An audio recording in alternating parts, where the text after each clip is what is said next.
Es curioso, ¿eh? Históricamente, cuando pensamos en el tema del cuidado infantil, la imagen que predomina, o bueno, la que solemos tener en la cabeza, es la de una supervisión casi, pues, puramente física, ¿no?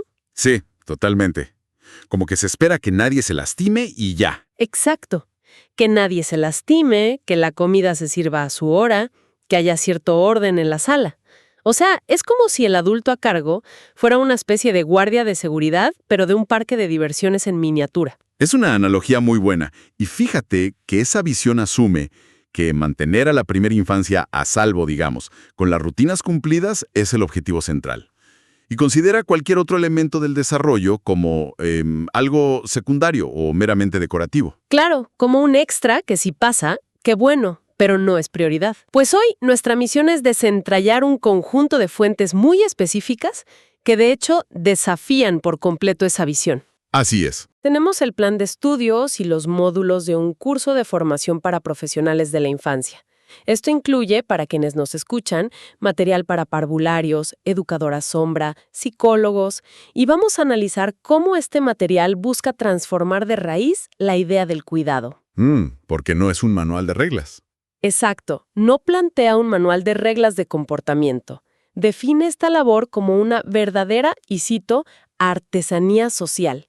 O sea, un espacio donde el adulto opera como un arquitecto de ambientes y un traductor de emociones que para los niños son súper confusas. Y lo que hace que este documento sea una pieza fundamental es cómo toma estas directrices de alto nivel, como las de la Organización Mundial de la Salud sobre el cuidado nutritivo, y las aterriza. Ajá, las baja a la realidad. Las aterrizan en la realidad cotidiana de un aula o de un hogar. El texto plantea que este cuidado nutritivo trasciende la nutrición física, es decir, no es solo darles de comer, es un ecosistema entero que entrelaza la salud, la seguridad, la protección emocional y, muy importante, las oportunidades de aprendizaje temprano. Formula todo este principio del niño integral, ¿cierto? Exactamente. Comprender este marco metodológico cambia la perspectiva del desarrollo humano por completo y pues es el pilar sobre el cual se construyen todas las intervenciones de las que vamos a hablar hoy. Y para visualizar este contraste entre esa visión tradicional del guardia de seguridad y esta propuesta nueva, resulta súper útil una analogía que el mismo documento critica. El famoso modelo bancario de la educación. Uf, ese es un concepto clave ahí. Sí, porque se solía tratar a la infancia como si fuera una alcancía vacía, ¿no? Donde el trabajo del profesional era simplemente ir depositando monedas de información. Los colores por aquí, los números por allá, las ducales. Y esperar a que las repitan. Tal cual. Pero el texto frena esa idea de golpe. Argumenta que para un cerebro en pleno desarrollo, aprender es sinónimo de vivir. O sea, el aprendizaje ocurre negociando un columpio en el parque o sintiendo esa frustración enorme de una torre de bloques que se derrumba, no solo repitiendo datos sentados en una sillita. Es que el aprendizaje en esa etapa es profundamente encarnado. Y si asumimos que es relacional y emocional, pues el rol del profesional tiene que evolucionar a la fuerza. Claro. Es, digamos, imposible que un niño internalice un concepto complejo como la empatía o el acto de compartir si su sistema nervioso está atravesado por un estado de ansiedad. No le entra la información. No le entra, exacto. El bienestar emocional no es un requisito previo para el aprendizaje. Es el aprendizaje en sí mismo. Wow. Y para alejarnos de esta idea de la alcancía vacía y entender realmente por qué no funciona, la formación exige mirar literalmente dentro del cableado neurológico. Queda clarísimo en las fuentes que no se pueden diseñar experiencias efectivas si no entendemos la arquitectura del cerebro en esos primeros años. Sí, por eso la neurociencia afectiva es el núcleo de este módulo inicial. El plan de estudio se detiene bastante en explicar la mecánica de las neuronas espejo. Que es fascinante, por cierto. Es increíble, porque no se trata solo de que los niños imitan lo que ven y ya. Cuando el profesional utiliza un tono de voz rítmico o muestra una expresión facial de calma genuina, el cerebro del niño utiliza estas neuronas espejo para sintonizar su propio sistema nervioso. Ah, o sea, se acoplan. Se acoplan. El estado emocional del adulto actúa como una plantilla neurológica. Modifica y regula los circuitos de calma del niño en tiempo real. Es como si existiera un Wi-Fi emocional conectando los dos sistemas nerviosos. Esa es la metáfora perfecta, un Wi-Fi emocional. Pero claro, supongo que esa transmisión funciona tanto para la calma como para el caos, ¿no? Y aquí es donde las fuentes entran a diseccionar el momento de mayor tensión en este rubro, que es la famosa y monumental rabieta o el berrinche. El texto describe la amígdala cerebral en esta etapa como una alarma de humo hipersensible. Hipersensible y extremadamente reactiva, sí, pero por diseño evolutivo. O sea, la función de la amígdala es escanear el entorno buscando amenazas. Ajá. El problema o la disonancia aquí ocurre porque para un cerebro de 3 o 4 años, la amenaza no tiene que ser un peligro físico real, como un león atacando. Una amenaza inminente puede ser, literal, que la galleta que se iba a comer se partió en 2 pedazos asimétricos. Uy, el clásico drama de la galleta rota. Vamos a desempacar esto un poco porque el documental lo aborda súper a fondo. El niño ve la galleta rota, la amígdala dispara la alarma y pues se desata el caos absoluto, ¿no? Gritos, llanto en el suelo. Históricamente, la lectura que hace el adulto de esto es interpretar una manipulación calculada. Sí, el típico me está tomando la medida o lo hace para molestar. Exacto. Pero el módulo de neurociencia desmantela ese mito de la manipulación por completo. Durante ese pico de estrés, la corteza prefrontal del niño, que es la parte racional, La que piensa. exacto, simplemente se desconecta, se queda offline. Todo el razonamiento y la capacidad de autorregulación desaparecen. Lo que estamos presenciando no es un plan maquiavélico de un niño de 3 años para arruinarte la rutina, sino un genuino secuestro emocional. Secuestro emocional, me gusta ese término. ¿Es que lo es? El niño está siendo dominado por una respuesta de pura supervivencia. Está luchando contra una alarma interna que, pues, no sabe cómo apagar. Ok, a ver si entiendo. Si la zona racional del niño está offline, se quedó sin energía, el adulto básicamente tiene que funcionar como un generador eléctrico de emergencia. O sea, le tiene que prestar su propia corteza prefrontal para que el sistema del niño pueda volver a arrancar. Literalmente eso es lo que pasa. Y la clave de ese generador de emergencia, siguiendo tu ejemplo, es que debe mantener un voltaje estable. Claro, si no se quema todo. Exacto. Si el adulto entra en pánico, empieza a alzar la voz o se frustra al mismo nivel que el niño, es como si ambos sistemas hicieran cortocircuito. Prestar la corteza prefrontal significa, en la práctica, ofrecer contención verbal, presencia física y, sobre todo, mucha calma. O sea, no es el momento de decirle, mira, los 2 pedazos de galleta saben igual, cómetelos. Para nada. La lógica ahí rebota. El objetivo es ser un ancla. Y esto se fundamenta muchísimo en la teoría del apego de John Bowlby, que el curso retoma para explicar la noción de la base segura. El puerto seguro al que el niño necesita regresar, ¿no? Así es, el adulto funciona como una plataforma de lanzamiento y también como refugio. Un niño va, explora su entorno, interactúa con el mundo, pero su cerebro necesita estar monitoreando constantemente que esa base segura siga ahí atrás. Ajá, que no ha desaparecido. Sí, y si surge un conflicto, digamos, con un compañero por un juguete, el niño regresa físicamente al adulto para recargar su combustible emocional. Una vez que su sistema nervioso se estabiliza a través de esa validación, recupera la capacidad de explorar. Pero si el profesional ignora esa dinámica o rechaza al niño con la típica frase de no llores, no lo consientas. Esa arquitectura de seguridad se fractura por completo. ¡Wow! Pero bueno, aquí hay un desafío logístico y humano que me parece muy evidente. Si el adulto tiene que actuar como ese generador estable de energía para regular la amígdala de un niño, eso requiere una cantidad de energía brutal. Hacer eso con 20 niños en una sala o sostenerlo en casa todo el día es pues simplemente insostenible si mantenemos un modelo tradicional de control y castigo. Es agotador. Por eso el documento plantea que no podemos depender nada más de ir apagando incendios por la vida. El ecosistema entero debe ser rediseñado mediante lo que llaman disciplina positiva. Sí, y esa transición hacia la disciplina positiva, que viene muy influenciada por autoras como Jane Nelson, requiere entender la diferencia estructural entre lo que es un castigo y lo que es una consecuencia lógica. El texto le dedica bastante espacio a desgranar esto.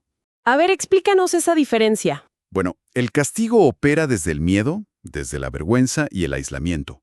Un ejemplo clásico sería enviar al niño a la famosa silla de pensar, porque derramó la pintura en la mesa. Que de pensar no tiene nada porque el niño solo está enojado en la silla. Mientras que la consecuencia lógica busca un objetivo formativo distinto, ¿verdad? Exactamente. La consecuencia lógica está intrínsecamente relacionada con el acto. Mantiene el respeto mutuo y además fomenta la responsabilidad. Si la pintura se derramó, pues la consecuencia lógica es ir a buscar juntos un trapo y los materiales para limpiar el espacio. Claro, reparar el daño. Repararlo, sí. El propósito no es generar sufrimiento para que aprenda la lección, sino enseñar la mecánica de esa reparación. Y para lograr esto de manera efectiva, el plan de estudios insiste muchísimo en un mantra rector. Conexión antes que corrección. Conexión antes que corrección. O sea, conectar con la necesidad interna antes de querer modificar el comportamiento externo. Así es. Tomemos un escenario crítico, por ejemplo, una agresión física por un juguete. La instrucción en este modelo es súper clara. Primero se valida el estado emocional interno. Le dices algo como, veo que hay mucha frustración porque ese carrito estaba en tus manos. Ajá. Eso automáticamente envía una señal de calma a la amígdala. Le dice, estoy a salvo, me están entendiendo. Una vez que el sistema percibe que no está bajo ataque, entonces sí procedes a la corrección del límite innegociable. Aún así, el cuerpo de los demás se respeta y no podemos golpear. Pero a ver, aquí es donde yo he visto, y las fuentes también lo mencionan, que muchas posturas tradicionales presentan resistencia. Y es un temor genuino, ¿no? Si validas el enojo de un niño que acaba de soltarle un manotazo a un compañero, ¿cómo evitamos que eso se confunda con aprobar su mala conducta? Pareciera una línea demasiado fina para manejarla ahí, en medio de la adrenalina del salón. Es una tensión súper real en la práctica diaria. Y el material formativo, afortunadamente, lo anticipa. Porque hay que dejar algo claro. Validar no significa consentir la acción. Aquí entra la comunicación no violenta de Marshall Rosenberg, que permea todos estos módulos.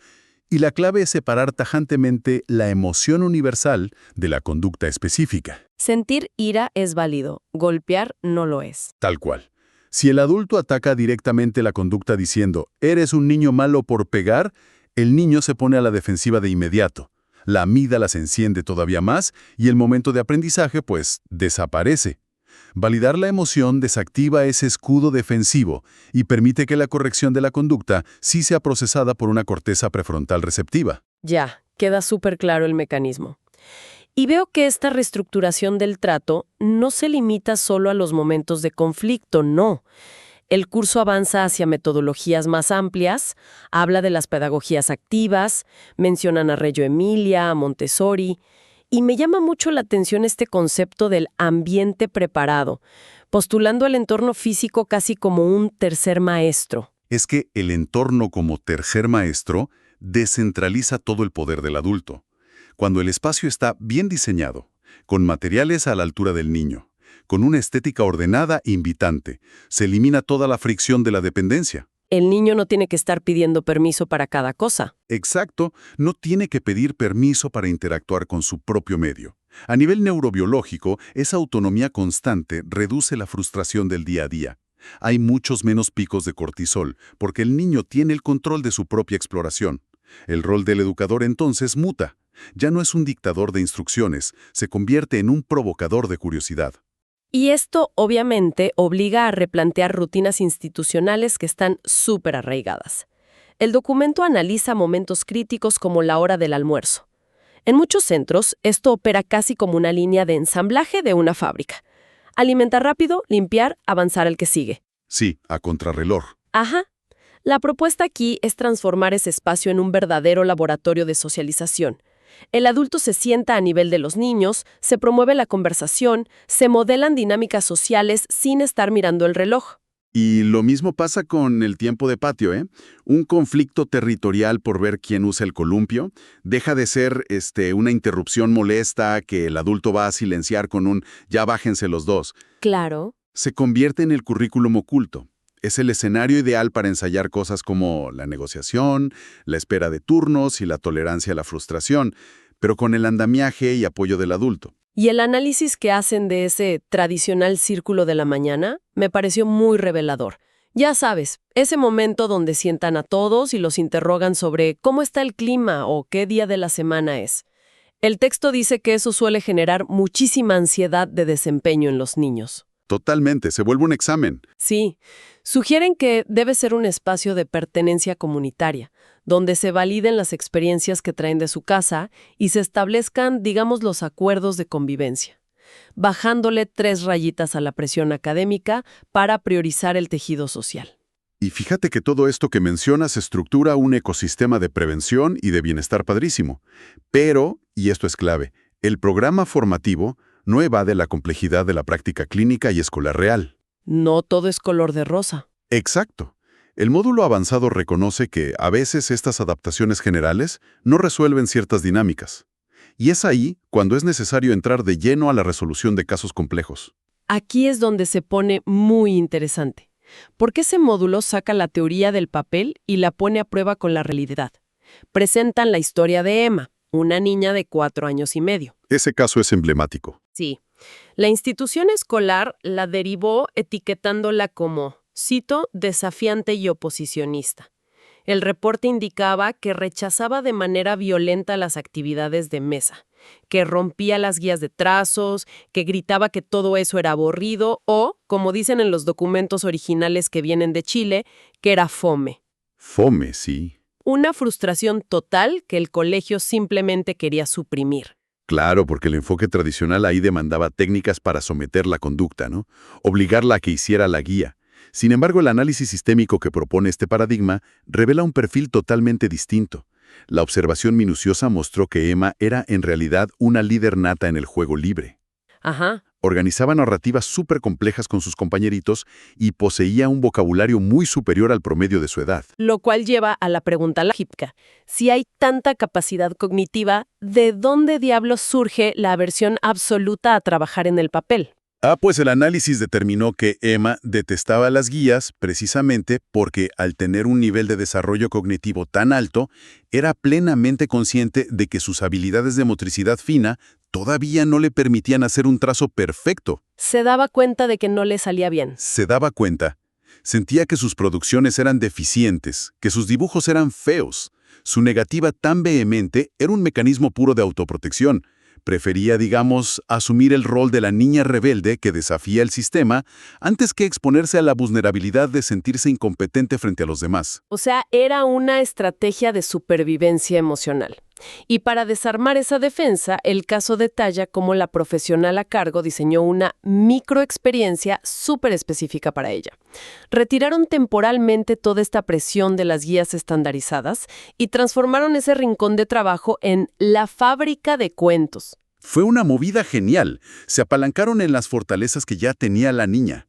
La nombraron guionista jefa del grupo. Me encanta ese título. Sí, y ella dictaba verbalmente las historias, utilizando toda su fluidez lingüística, mientras el adulto era el que transcribía. Paralelamente a esto, se le ofrecieron vías alternativas para ejercitar esa motricidad fina que le costaba, como usar sellos, modelar en arcilla o rasgar telas gruesas. Todo eso eliminando la métrica opresiva del dibujito perfecto. Básicamente, el ecosistema se adaptó a las necesidades de procesamiento de Emma. Y claro, al desaparecer la amenaza a su autoeficacia, la conducta oposicionista se disolvió como por arte de magia. Este principio de rediseñar el ambiente se aplica también a otros perfiles que aborda el curso.